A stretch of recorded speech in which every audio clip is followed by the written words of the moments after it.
नमस्कार, दिन भर की बड़ी खबरों में आपका स्वागत है। मैं हूं आंचल। आज इस बुलेटिन में बात होगी दक्षिण में बीजेपी को लगे बड़े झटके की, बंगाल चुनाव के नतीजों में हुए खेल की, देखेंगे बंगाल में काउंटिंग के दौरान क्यों मचा बवाल, बिहार में बीजेपी सरकार पर क्यों उठे सवाल, जानेंगे लालू राबड़ी को मिला कैसा अल्टीमेटम, और बुलेटिन के आखिर में देखेंगे जाने माने कार्टूनिस्ट इरफान की किस खबर पर पड़ी तिरछी नजर। लेकिन दिन भर की तमाम बड़ी खबरों से पहले एक नजर आज की सुर्खियों पर।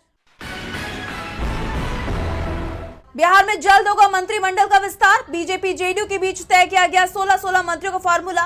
पीएम मोदी और अमित शाह की मौजूदगी में गांधी मैदान में होगा भव्य समारोह। पूर्व सांसद प्रियंका चतुर्वेदी ने सिस्टम पर बोला तीखा हमला, कहा सिर्फ जनता के गुस्से पर जागती है सरकारें, शोषण के मामले में न्याय प्रणाली और पुलिस जांच पर उठाए कड़े सवाल।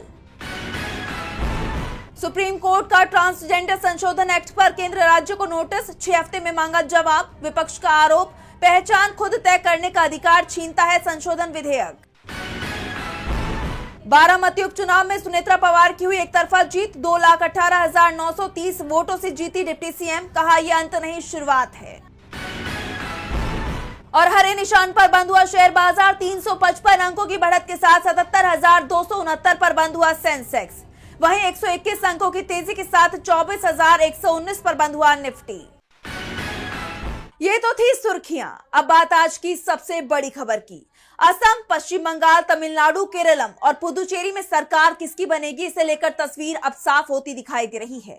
दक्षिणी राज्यों में बीजेपी को कहीं जीत हासिल हुई है तो कहीं बड़ा झटका भी मिला है। कांग्रेस के लिए भी ये चुनाव काफी अहम रहा, क्योंकि 2 राज्यों में सत्ता परिवर्तन भी दिखाई दिया, जिसके बाद कहीं जश्न का माहौल है तो कहीं निराशा की लहर भी दिखाई दी। तो क्या रहे इस चुनाव के नतीजे, आइए जानते हैं इस रिपोर्ट में। असम से लेकर केरलम तक विधानसभा चुनाव के नतीजे लगभग सामने आ गए हैं। जनता ने अपना फैसला सुना दिया है और अगले 5 साल के लिए अपनी सरकार चुन ली है। सबसे पहले बात करें दक्षिणी राज्यों की, तो यहाँ बीजेपी को बड़ा झटका लगा है।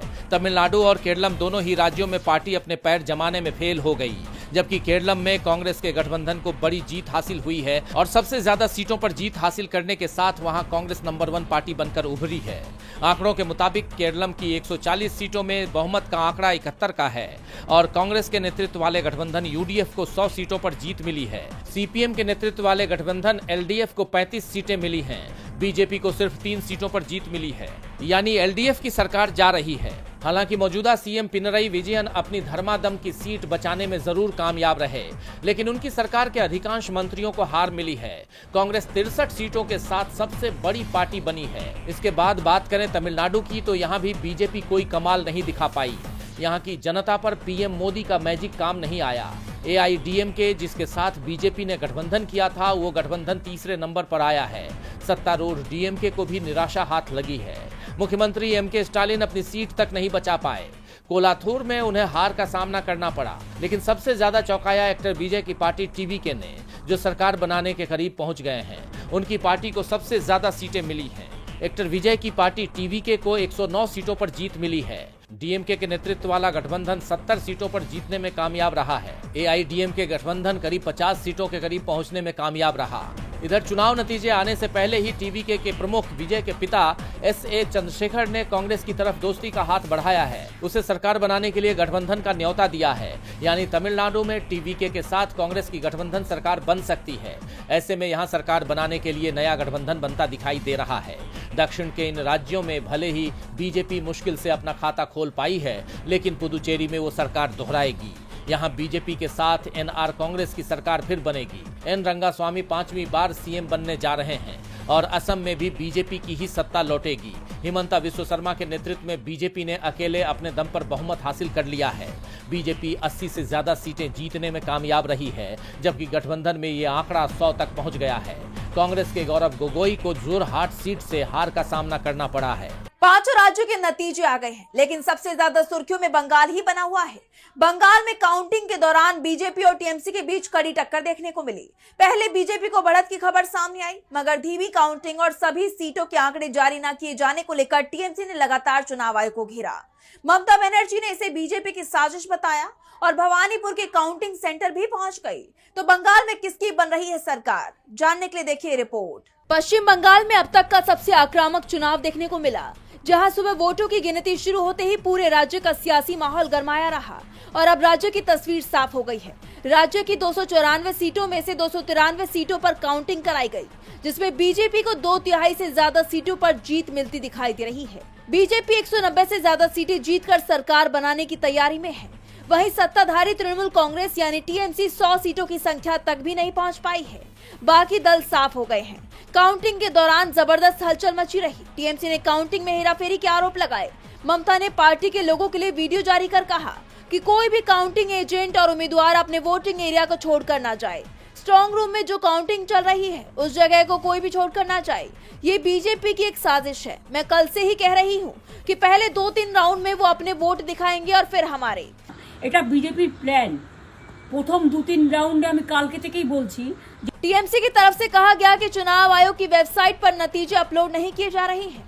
काउंटिंग को बेहद धीमा कर दिया गया है। जहां बीजेपी के उम्मीदवार जीतने की स्थिति में थे वहां तेजी से काउंटिंग कराई गई और जहां टीएमसी मजबूत थी वहां शाम तक 1 या 2 राउंड की ही काउंटिंग कराई गई।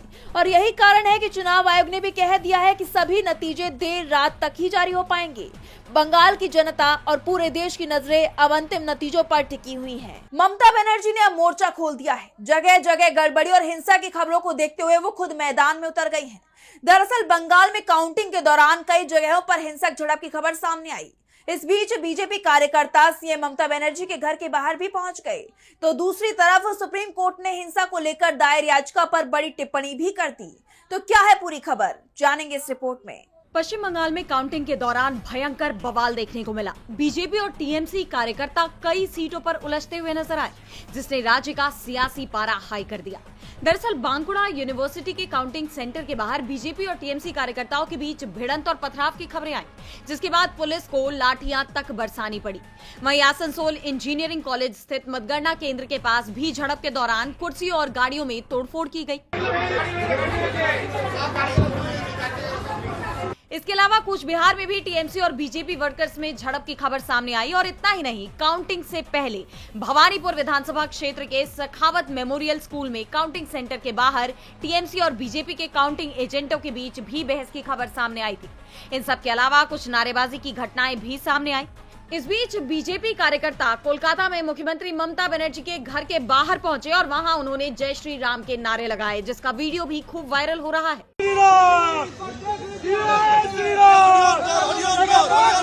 हिंसा की इन खबरों के बीच सुप्रीम कोर्ट में चुनाव के बाद संभावित हिंसा से जुड़ी एक याचिका पर सुनवाई हुई। इस दौरान कोर्ट ने अहम टिप्पणी की और कहा कि इस मामले पर 11 मई को सुनवाई करने पर कोर्ट विचार कर सकता है। याचिका में मांग की गई है कि राज्य में शांति और सुरक्षा बनाए रखने के लिए केंद्रीय बलों की तैनाती जारी रखी जाए। अब सभी की नजरें सुप्रीम कोर्ट की अगली सुनवाई पर टिकी हैं, जहां इस मुद्दे पर कोई महत्वपूर्ण फैसला सामने आ सकता है। बंगाल में काउंटिंग के दौरान बवाल देखा गया, तो बिहार की सियासत में भी उफान दिखाई दे रहा है। बिहार के भागलपुर में गंगा नदी पर बने विक्रमशिला सेतु का एक पिलर ध्वस्त हो गया, जिसे लेकर बिहार से यूपी तक सियासी पारा हाई है। विपक्ष ने इस मामले में राज्य की बीजेपी सरकार की जमकर घेराबंदी की है। देखिए रिपोर्ट। बिहार के भागलपुर में गंगा नदी पर बने विक्रमशिला सेतु पर 3 मई की रात एक बड़ा हादसा हो गया।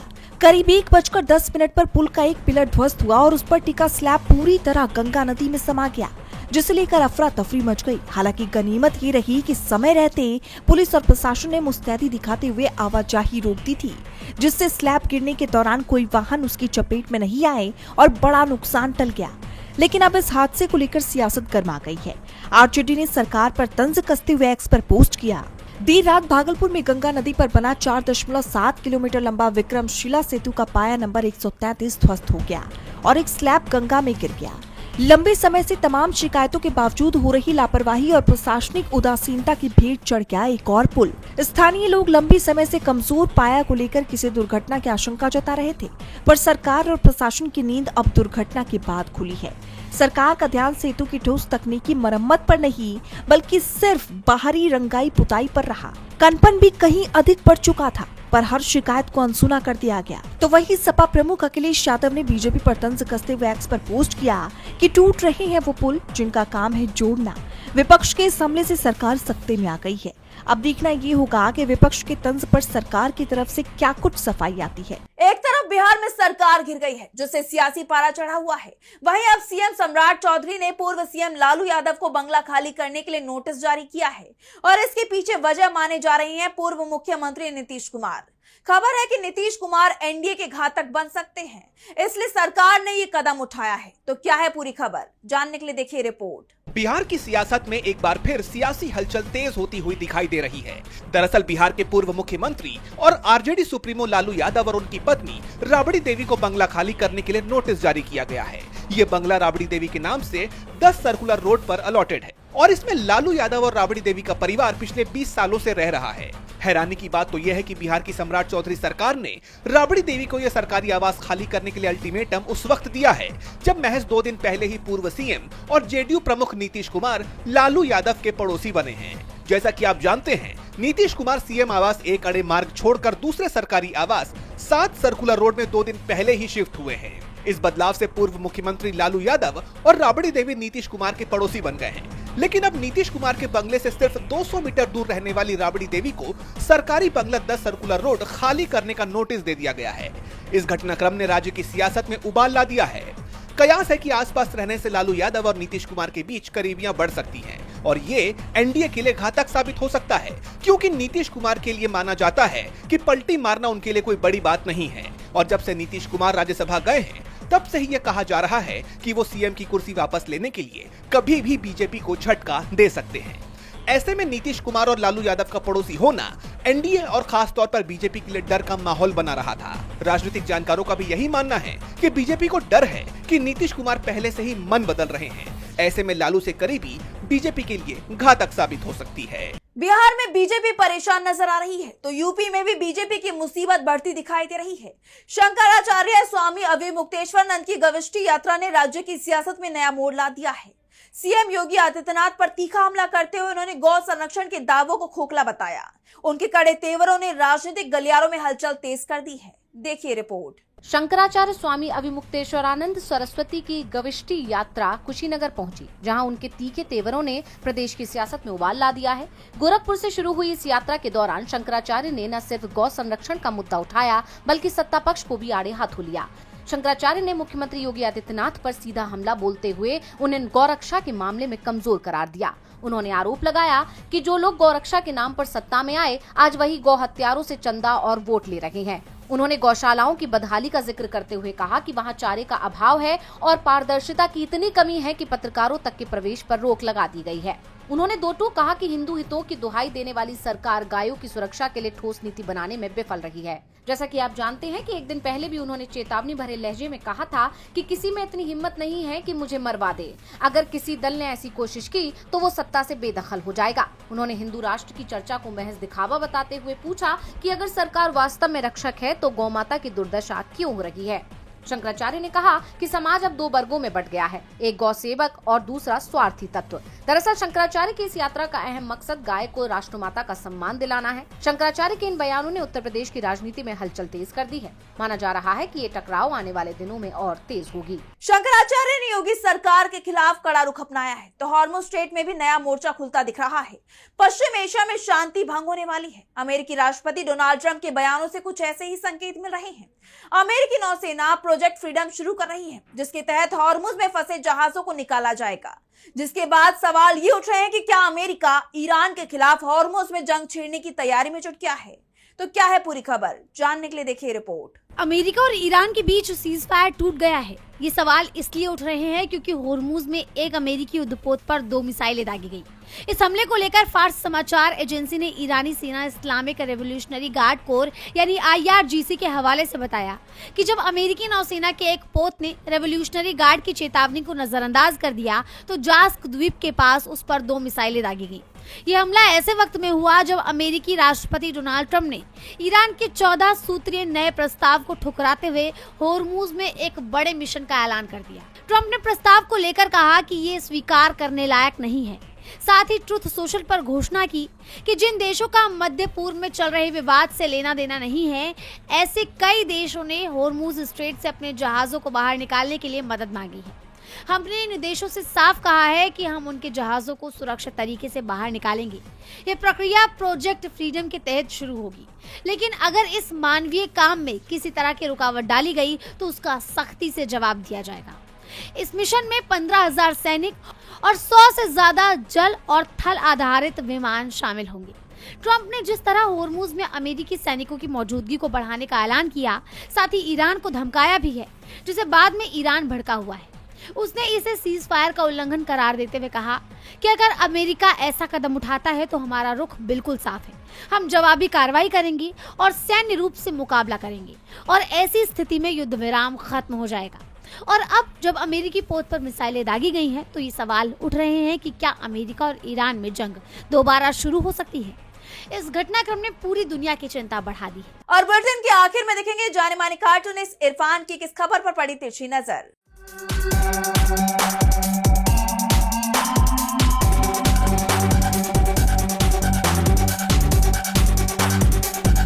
आखिर जो कहा था एग्जिट पोल ने वही सही हुआ।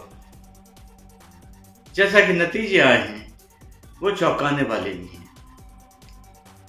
जहां पर चुनाव प्रचार के दौरान बीजेपी के उम्मीदवारों को देखकर वहां की जो जनता, जो पिछले 15 साल से दीदी के साथ रहने की आदी हो गई थी, दीदी के साथ रहकर खुश भी नजर आ रही थी, उसने बीजेपी के उम्मीदवारों को दौड़ा दौड़ा कर वहां पर भगाया।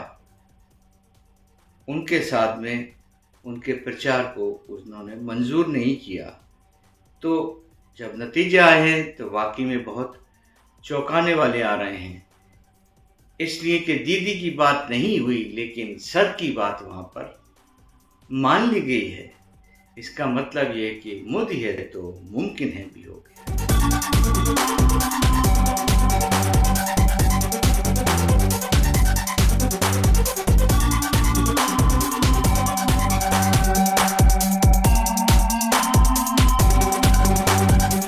बहुत बहुत शुक्रिया इरफान जी। तो आज इस बुलेटिन में इतना ही। आप देखते रहिए DB लाइव। नमस्कार।